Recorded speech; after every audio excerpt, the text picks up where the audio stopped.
पिंपरखेड येथे 18 नंबर मायनरचे काम निकृष्ट, शेतकऱ्यांचा आरोप। हदगाव तालुक्यातील पिंपरखेड येथे सुरू असलेल्या 18 नंबर मायनरच्या कामावर शेतकऱ्यांनी निकृष्ट दर्जाचा आरोप केला आहे। कॉन्क्रीट बेड टाकताना तांत्रिक नियमांचे पालन न करता काळ्या मातीवरच कॉन्क्रीट टाकले जात असल्याचे आज केलेल्या कामाला तडे गेल्याचे शेतकऱ्यांचे म्हणणे आहे। तसेच कॉन्क्रीटवर वेळेवर पाणी न टाकल्यामुळेही तडे पडल्याचा आरोप करण्यात आला आहे। कामाच्या ठिकाणी अंदाजपत्रकाचा फलक नसून ठेकेदाराकडून शेतकऱ्यांना पूर्वसूचना न देता जेसीबीने खोदकाम केले जात असल्याचे पाईपलाईनचे मोठ्या प्रमाणात नुकसान झाले आहे।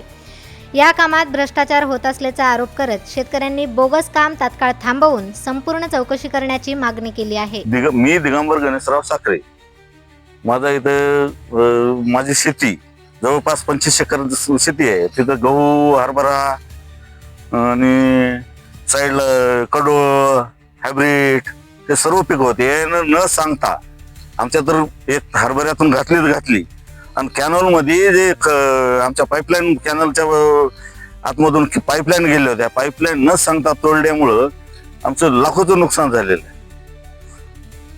एकदम म्हणजे अतिशय निष्कृष्ट दर्जाचं आहे। फक्त 2 इंच मुरुम त्याच्यावर लेवल काढलं आणि त्याच्यावर बेड करायचं। अधिकारी येतात जातात, ते का गुत्तेदार लई मोठा म्हण, गुत्तेदार कोणातरी माजी मंत्र्याचा पुतण्या असं सांगायले। कोणी आलेलं तर आम्हाला काय शेतकऱ्याला तर काही त्यानं सूचना दिलेल्या नाहीत। आणि हे कॅनल ते असा जाणारा सगळं टेलिंग नाही, काहीच नाही, तिथं अर्ध्या याच्यात सुटायला समजा, म्हणजे पाणी कुठं काढणार आहेत। हे मायनर नंबर 18 दिगंबर गणेशराव साखरे। काय निकट दर्जाचं हे काय हे केलेलं, लेवल काढलेले आहे ना, हे लेवल काढलेलं, हे माती मुरुम टाकलेला, आता याच्यावर बेड करायले। काम तात्काळ बंद करावे आणि व्यवस्थिशीर म्हणजे चांगल्या पद्धतीनं काम करायला पाहिजे। आणि दोन्ही साईडनं रोड नसून काही ठिकाणी सोडलेला आहे, म्हणजे कशाला दोन्ही साईडनं हे करता तुम्ही दाखवता। काही लोकांच्या सगळे हळदी मिळती काढल्या आणि काही लोक राहिलेले आहेत। तिथून असं दोन्ही साईडनं रोड जेवढं आपले कॅनलचे जे हात आहे तेवढी घ्यायला हरकत नाही, पण हे शेतकऱ्याचं आतून नाच नुकसान केलं। आता हे नुकसान भरपाई कोण करून देणार? हॅलो, अधिकारी तर केव्हा आले तर काय पताच नाही। तर गुत्तेदाराची ना अधिकाऱ्याची मिल बघत असल्यामुळं काय कमिशन अधिकारी घेत असल्यामुळं काही येते नाही तर जाते नाही तिकडे। आम्हाला तर कधी दिसले नाही अधिकारी कोण आलेला। आणि पुढे जे आता हे पाणी जाणार, ते पाणी कुठं सोडणार? हे पाणी टेलिंग लास्टला इथून जवळपास 300 मीटरवर टेलिंग आहे, पण पाणी कुठं सोडणार? हे पाणी दुसऱ्या शेतकऱ्याचं आणखी पुढे नुकसान होणार।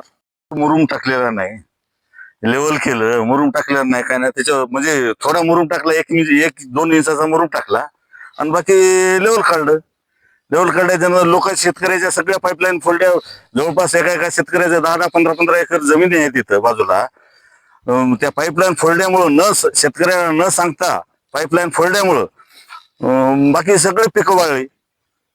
आता हे पहा, काल काम केलेलं हे इतकं निष्कर्ष दर्जाचं वाले काम, हे पहा तुम्ही, हे इकडचं हे इकडे पहा, इकडं हे इतकं तर हे काय टिकणार आहे? हे गुत्तेदार एका दिवशी करून मोकळे व्हायलेत, यानं टाकून आपल्या मिक्सरनं टाकून मोकळे व्हायलेत।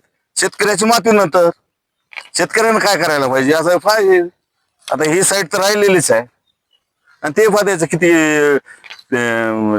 आहे उंची पलीकडची बी, तर हे अतिशय बोगस काम व्हायला। याची चौकशी व्हावं, काम तात्काळ थांबवायला पाहिजे।